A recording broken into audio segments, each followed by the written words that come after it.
Good day, everyone. Welcome to the webinar. Thank you for joining us today. Good morning, good afternoon, or good evening to you, wherever you may be. My name is Pugh, and I'm the CEO of SkoolSpot, and I'm joined with my colleague, Alison Eaglesham, who is based in The Hague. Hi, Alison. Hi, everyone. So today, Alison and I are going to be reviewing the SkoolSpot International Teacher Competency Framework. The reason why we're engaging in research to create an international teacher competency framework is to really support the drive that many schools have been taking towards skills-based hiring. And so over the course of the next 40 minutes or so, we're going to review quite a few things, get fairly in-depth on what's involved in creating a competency framework, and then give you some insights into the research that we've been conducting. So today we're going to first start at the very top. We're going to review what skills-based hiring means, what is involved in it, why would a school engage in skills-based hiring, and how does a school implement this into their school. After that, we're going to get into the nuts and bolts of our research and some of the preliminary findings of our International Teacher Competency Framework. After that, after Alison walks us through that, I'm going to jump in and showcase some of the practical tools that we created to help support the implementation of a teacher competency framework into your international school and discuss the professional learning dashboard that we've created. Now, you may be wondering what has drawn us to this research and to take on the initiative to create this international teacher competency framework. And for both Alison and I and the rest of us here at SkoolSpot, it's because of our background in international teacher recruitment. Many of you may know me from a previous role when I led a recruitment organization called Teachaway, and you probably know Alison when she was managing recruitment at the Council of International Schools. So we have had our hands very much into teacher recruitment, international teacher recruitment, and we have a very deep understanding of the process involved in terms of sourcing, selection, and relocation of these teachers. As part of the SkoolSpot process to create a platform that facilitates the onboarding, relocation, training, and verification of international teachers, a critical component underlying all of that is having a clear understanding of what makes a competent international teacher. What is it we're looking for when we set out to relocate teachers and engage with them throughout their professional learning career? And so that's the main reason why we've dug in on this. And so now I'll turn it over to Alison. She'll give you a better sense, and I'll join with you a little bit later in the webinar. Thanks very much, Ash, and thanks again to everyone for joining us. Okay, so we're going to start very much at the beginning about what even is skills-based hiring. It's really important, I think, that we are clear on the definitions of skills-based hiring and competencies, and that we have a shared understanding of what we're talking about when we look at this in more depth. We found that was very important even when I started working with Ash at SkoolSpot and we started digging into this a little bit deeper. We had to make sure that we even had a shared definition ourselves of what we were talking about. While there are very commonly accepted definitions, quite often there are lots of different connotations towards competencies and skills-based hiring due to previous approaches that have been taken in, say, the 1970s and 1980s, where it was much more a behaviourist and checklist approach. So when we use skills-based hiring, what we mean is a strategic approach centred on identifying and developing the core competencies required for an organisation to be successful. And when we use the term competencies, what we mean by that is an observable and measurable set of knowledge, skills and attitudes that a person in a particular role requires to be successful. We see it as very much a developmental approach. It's something that you acquire throughout your whole life and throughout your career. It's never a static one and done, I've achieved a certain set of competencies or skills. You keep improving them. Even if you have mastery of a certain competency, there's still room for improvement and growth. So it's very much a growth metrics and developmental model that we apply to skills-based hiring. And when we talk about core competencies in the context of your school, we see them as the foundation of a competency architecture. And what we mean by that is that within a school there are always going to be a very broad range of competencies that are required to do all the different types of roles that you may have. But foundationally to that, there will be core competencies that will be shared throughout the school and throughout all roles, because they will basically emulate what are the school mission, vision and values that you espouse and that you want everybody in the school to share. So hopefully that gives you a little bit of an understanding around where we're coming from when we use some of this terminology. So let's start to dig in a little bit deeper to why is skills-based hiring necessary? Well, as we know, there are a lot of changes within the labour market at the moment, particularly within international education. Over the last decade or so, there's been so much growth in international education, and that is also going to continue. Over the next 10 years, it's predicted that international schools will double in size, which means that we effectively need another 500,000 international teachers. And that comes at a time where actually national education systems are experiencing teacher shortages, and the number of students signing up to become teachers is also in decline. So it really poses a substantial problem for international education to continue growing. Where will we find these additional teachers? And ultimately, it means that we need to consider teachers from non-traditional countries where we may have previously recruited, and think more broadly about the types of competencies that we need. Of course, there's obviously the very pressing problem and impact of COVID-19. I know that you'll all be thinking in schools very much about the now. How will you get your teachers from one country to another to even start for the new school year come August or September? And that's if, of course, you're even opening your doors. But thinking a little bit further ahead than that, it's not going to be long before the recruitment season starts again, particularly if you're based in Asia. So in terms of in-person recruitment fairs, we're already expecting that there'll be no in-person recruitment fairs for the 2020-21 year. So that does pose challenges of how are you going to do your recruitment for the year ahead. Of course, everyone's already adapting to this environment and starting to do more recruitment-based online using different technology platforms. But making sure that you're still recruiting the right person with the right skills and competencies does require an in-depth approach, and it is something that's very new for a lot of people. And then, of course, there's the ethical necessity. So thinking about fairs, one of the reasons that they're still prevalent and that people enjoy going to fairs and prefer them as a method of recruitment is because you get that in-person connection, of course. Some people want to look at individuals in the eye, and often that results in you getting a gut feeling for somebody. You think they're going to be a good fit for my team. But what that can often translate to is that you end up recruiting people like you, people who look like you, who talk like you, and who have a similar background.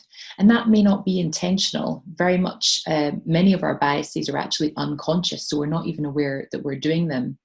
And that's why it's so important that we have quantifiable measures of skills and competencies within our recruitment processes, so that when we connect with somebody for the first time, when we do have that initial gut reaction of whether this person might be a good fit or not, we can keep that in balance by making sure that we actually have evidence of whether they do have the skills or competencies that we need.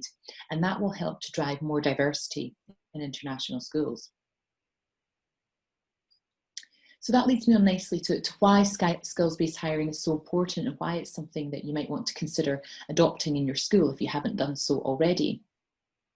As I just mentioned, fit is important. Of course, you want to feel a connection. You want to feel comfortable with that person and know that they are going to be a good addition to your team. But you need to make sure that that fit is measurable. You need to be able to see that there is actual evidence of that person being able to demonstrate the skills and competencies that you're looking for. And by doing that, it'll help you to tap into a wider talent pool. Perhaps consider people that you haven't thought about before from different countries or from universities, perhaps that you saw as less prestigious, perhaps, and you wouldn't select. Ultimately, what you're looking for is evidence of the competencies. The gut feeling and pedigree hiring are secondary to that.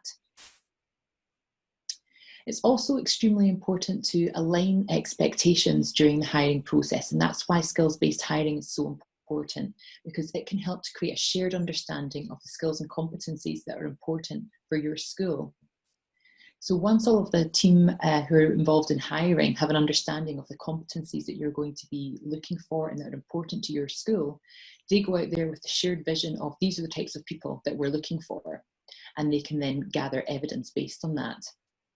It also helps to set clear expectations for your applicants of what they should expect during the hiring process.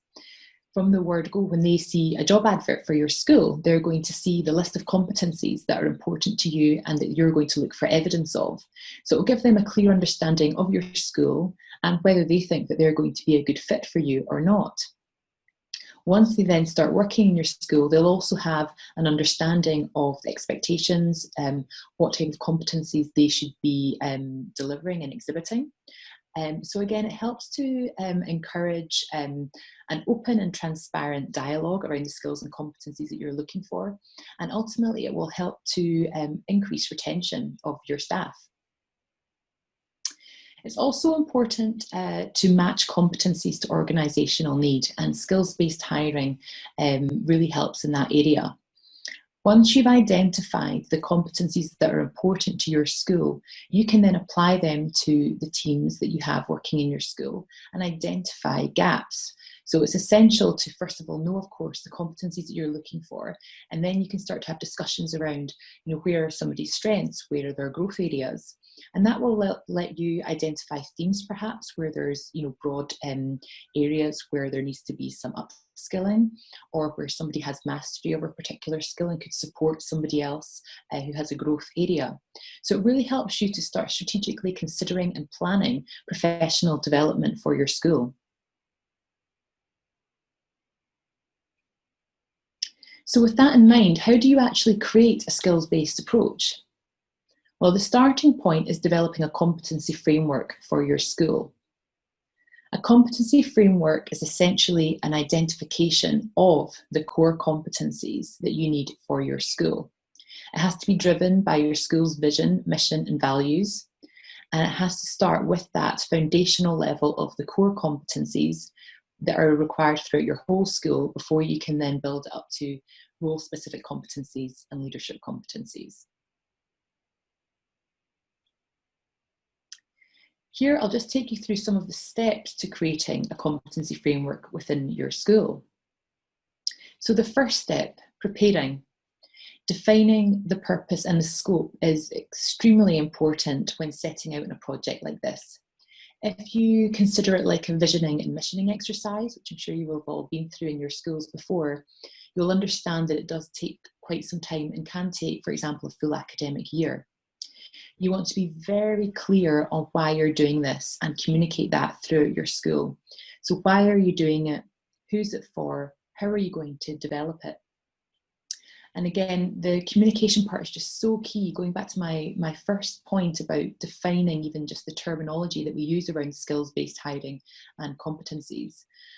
Some of your team members may have been working for some time, maybe more experienced, and remember these previous competency approaches, of the 1980s, where there was this checklist and more assessment-based approach. And so you want to reassure them that this is now very much a growth metrics, that we're here to support continuous development and improvement, and make it a very safe environment for people to understand that this is not going to be a punitive assessment. So the language that you use is absolutely key. In terms of bringing people on board, it's also very important when you're assembling teams to work on the project to make sure that they are a broad cross-section of the whole school, and that there's a lot of diversity there in terms of views that will be represented. In terms of the next step, the biggest step really is collecting the information. A lot of work will go into this phase, where ultimately you want to understand what are all of the behaviours, the roles, the responsibilities, and the values that we have as a school. So in order to gather that, you can hold interviews, very in-depth qualitative interviews with school members from a broad range of departments and teams. You can also do a survey, because of course you can get a broader range of responses and even include everybody in the school in terms of sharing their voice and giving their feedback. And you can also use existing resources that you already have, such as job descriptions, your vision and mission statement, basically to collate a really broad and holistic picture of our school, what's important to us, and if it's at a role level, obviously breaking that down into what is involved in individual roles as well. So once you've collated all of that information, the next step is putting it together into the framework. So the first step to that is actually grouping the statements that you have, the behavioural statements. So what things do people actually do? Group them into themes, and we'd recommend between 3 to 5 themes. So if this is an exercise that you're doing on paper, simply put them into piles and group them according to relatable themes and content that you're seeing. So create between 3 to 5 piles, and then do the same exercise within those piles and actually again break them down to related behaviours. And that will be the start of the framework for your competency framework. You want to then name the competencies that you've listed out under these themes, and then provide a short definition so that everybody can understand what you mean by that title that you've given the competency. So once you've got this initial structure and framework, what you need to do is then go through at least several cycles of validation and revising it. So ultimately asking for feedback and then inputting that feedback into the framework and refining it. You'll want to ask questions such as, have we missed any competencies? What does this definition mean to you? And refining that so it's very simple and plain language that everybody interprets in roughly the same way. And then when it comes to implementation, you can and should use the competency framework in all processes throughout the hiring and development processes that you have within your school. So build it into your job descriptions, your job adverts, your selection process, performance evaluations, and professional development plans. And I'll go on in a moment just to share some tips as to how you can do that in a practical sense. And it's also very important just to add that in terms of keeping the competency framework up to date, it's something that you need to review and reflect on regularly. I would say at least on a yearly basis. This is not a static one and done document. It really will evolve as your school grows, as you change strategic direction, as you have new senior leadership. And it is very important to keep that in mind, that this is not just a document that will, be kept the same way for a long time. Competencies evolve over time, particularly as we've all seen recently. So you've done the hard work, you've built your competency framework. How do you actually start using it? Because that's where it becomes really valuable to you. So the first step is to actually map those competencies to your job descriptions and your adverts when you start the hiring process again. You want to make sure that the competencies that you're looking for are visible front and centre of your adverts, so that whoever's looking at it can see, okay, this is the type of person that the school's looking for, and they can assess themselves against those competencies to see if they are a match or not. And what you should see is that when people apply in their cover letters or their CVs, that they will have started to demonstrate and evidence how they meet those competencies within their application form.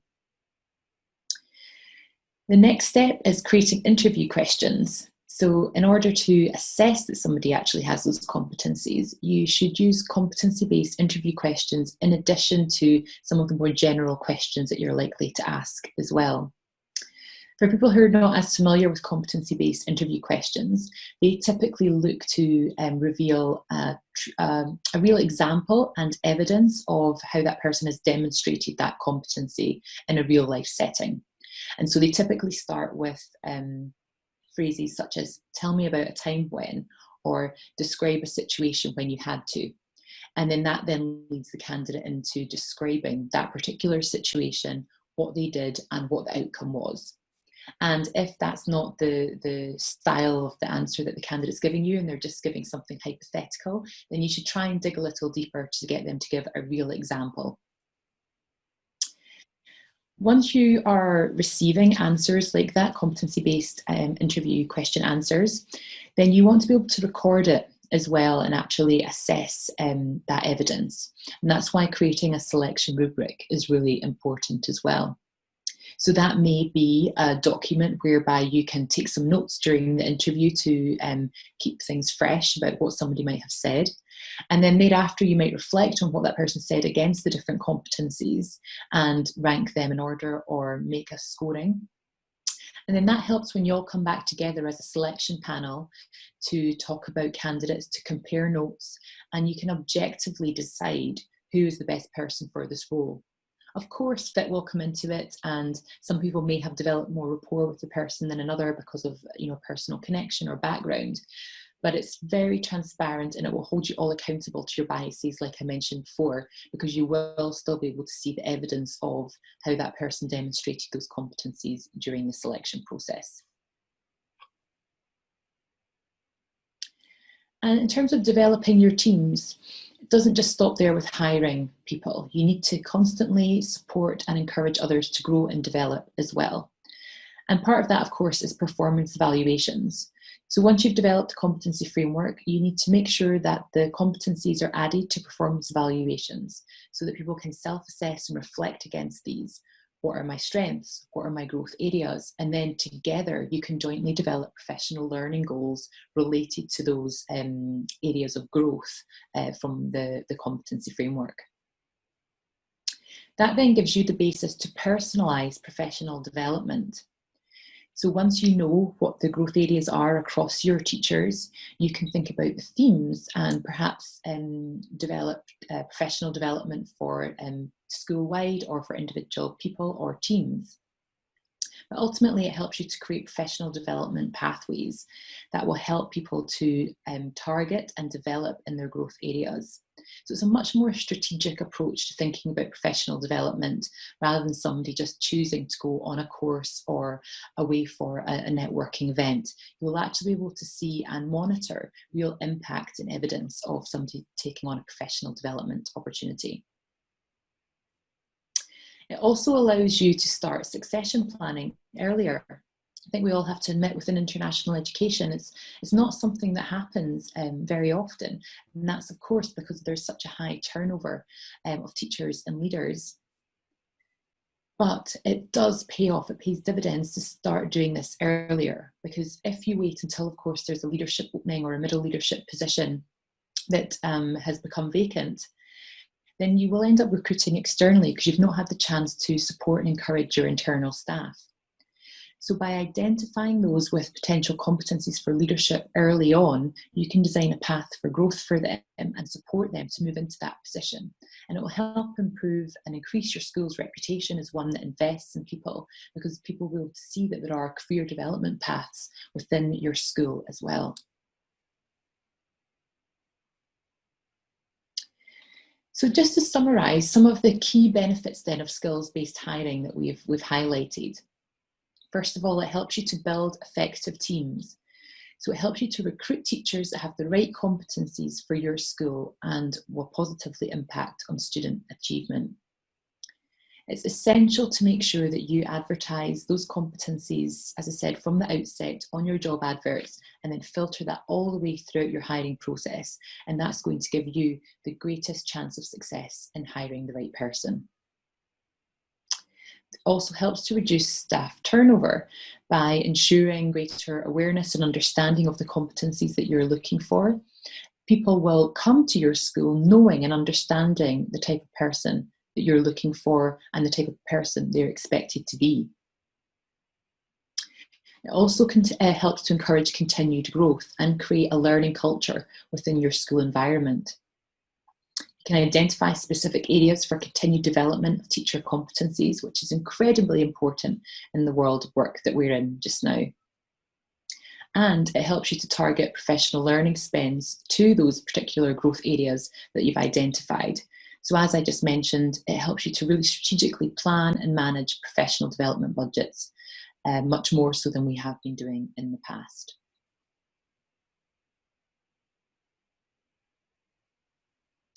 So with all of that in mind, to set the context about skills-based hiring and competencies, I'm now going to go on and talk to you about our development of an international teacher competency framework. So as Ash mentioned at the start, SkoolSpot has been conducting research with international school leaders from around the world to better understand the core competencies required of an international teacher today. The goal of our research is to develop an international teacher competency framework, which we believe will help other schools to develop competency-based approaches and develop highly effective teams. So in terms of our research, we've been very busy over the last couple of months developing our understanding and a list of core competencies. We've conducted in-depth interviews with school leaders. We have conducted an in-depth literature review, and we're currently in our survey phase, whereby we have put out our 35 core competencies that we've identified for verification and review with the international education community. So within our 35 core competencies, we've identified 5 themes. They are effective teaching, communication and relationships, self, global perspective, and professional attributes. So it's creating a very holistic picture of a teacher. As you can see, they're not just competencies for effective teaching, but very much about their whole self, their values and behaviours. Within each theme, we have about 6 to 8 different competencies.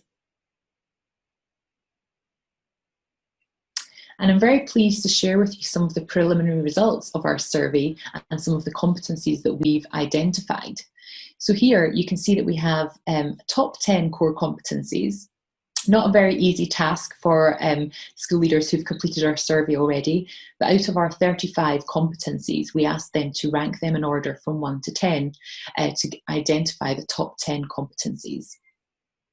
I thought it was very interesting to see that number 1 there is collaborative team player.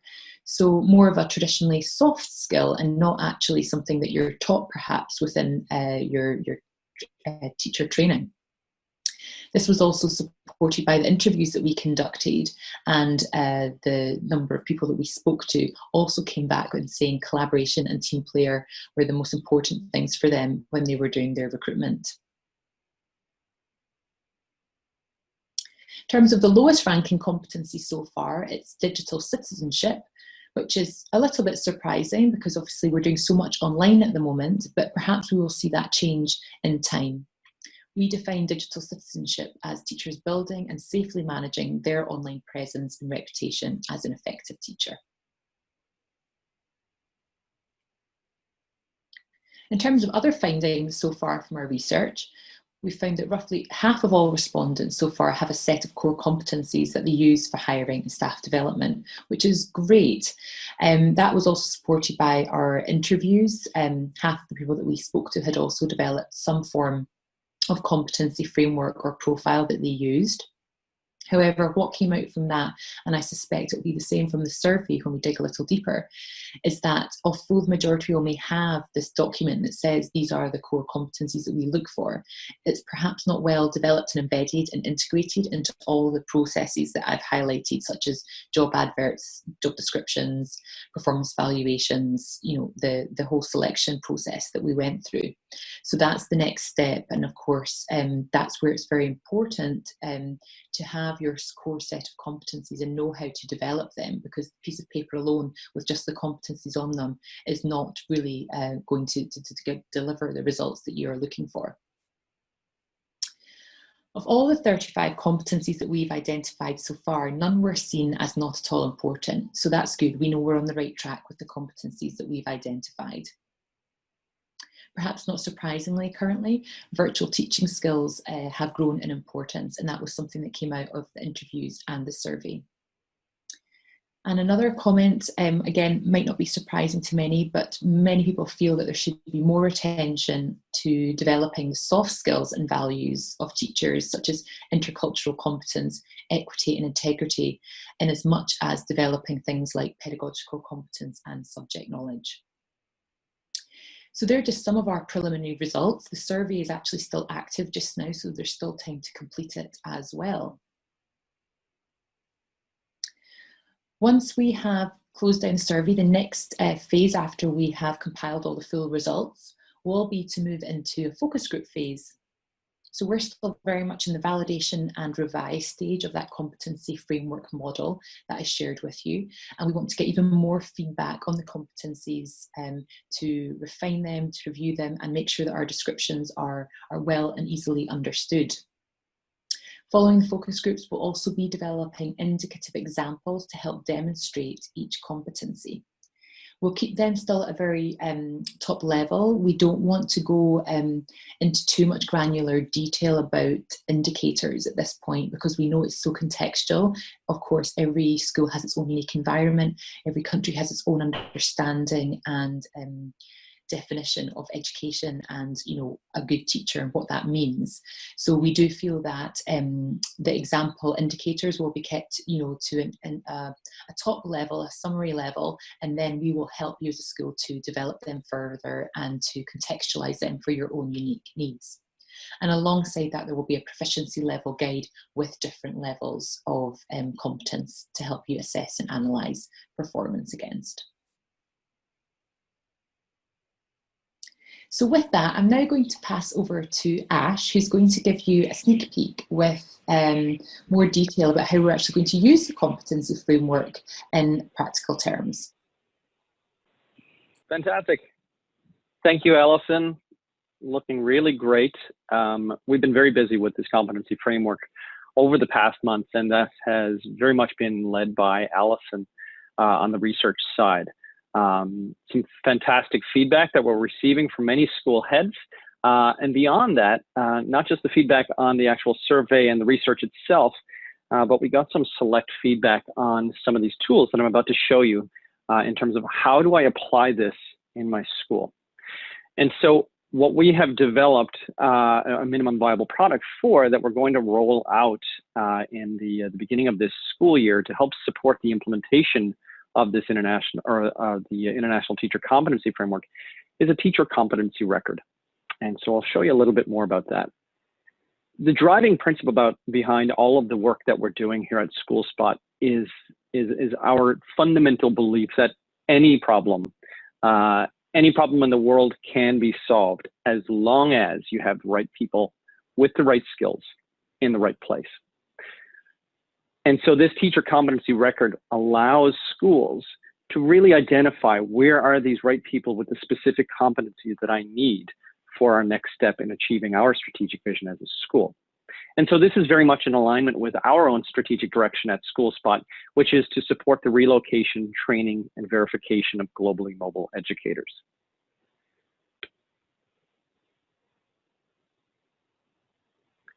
So the teacher competence record that we have identified is founded on this international teacher competency framework that we are currently developing in cooperation with school heads around the world. As Alison mentioned, we're at the initial stages. We've completed the initial contextualizing interviews, are currently conducting the survey and collating the survey results, which will close up very shortly. And then the final stage will be to conduct focus groups to really fine tune the language and the specific exemplars to identify what does it mean to be digitally literate for a teacher, for example. When we look at it from our platform perspective, SkoolSpot platform is designed specifically and primarily to facilitate the onboarding of a new hire onto a school, to provide them with the professional development, the learning, the document submission, and the support that they need to join a school as an effective member of the school community. But as they engage then in their longer term career at that school, it's helpful for school heads to be able to identify, of my many teachers at this school, and that may be 300 plus teachers, how can I identify where each specific teacher requires individualized growth and professional learning? We've heard all too often from school heads that I've spent a fortune on this professional learning, and I've got teachers who've done this PD, 3, 4, 5 times. And some teachers also identify and really closely affiliate themselves with specific professional development, whether it may be instructional techniques or perhaps with online teaching pedagogy. If they fully align with that and they find that very interesting, they may spend a lot of time on it. But there can be a disconnect then from what they prefer to focus on, rather than highlighting the areas of personal growth that they should also spend some time attending to. And so we've developed this teacher competence record to help school heads identify clearly, as we can see, with that baseline assessment from our competency framework. We can see here that Carol Dweck is fantastic in terms of her competency levels with digital literacy and her subject knowledge, but her specific area of growth is virtual teaching. And so that tells me as a school head, okay, I'm able to highlight where Carol can be focusing her efforts in terms of her professional learning, and we can work together to create a professional learning path that helps address that. Now, beyond the individual growth, what this competence record allows school heads to do is to really make impactful decisions on your own organizational growth. Not only can I identify clearly where Carol has areas of growth, needed growth, but I can also identify quickly that so does Angela and so does Neil deGrasse Tyson. All of these teachers of mine require some professional growth in virtual teaching.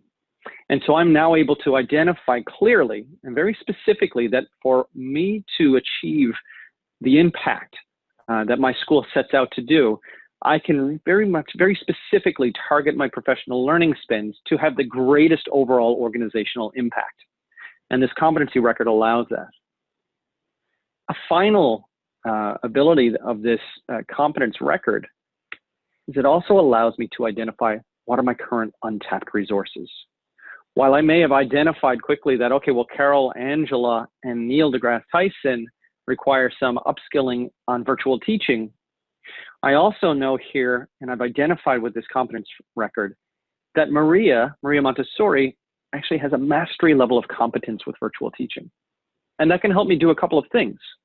It can either allow me to say, work with Maria to say, hey, can you do some professional learning with the rest of our staff to help them get upskill a little bit more as we engage in a more flexible teaching environment? Or perhaps, can you work with me, Maria, to identify what level of competency that my teachers are at that need this growth? Or could you help me also identify what would be the best kind of professional learning that we can deliver to them, whether that's some online coursework or a workshop or otherwise? And so what the teacher competence record allows schools to do is to highlight the individual growth areas, the areas with the most potential for organizational impact, and how to identify untapped internal resources so that I can minimize my overall professional learning spend. Now, that teacher competence record is something that we have under development. We're really excited to continue to engage in the research to really fine-tune what this teacher competency framework will look like. And we're excited to engage with you. Thank you for attending the webinar today, and especially thank you to those of you who have completed the survey. And with that, I'm happy to turn it over to you to see if there are some questions there. I think some questions came in the chat box, and we'd be happy to answer them for you. We'll just have a quick look.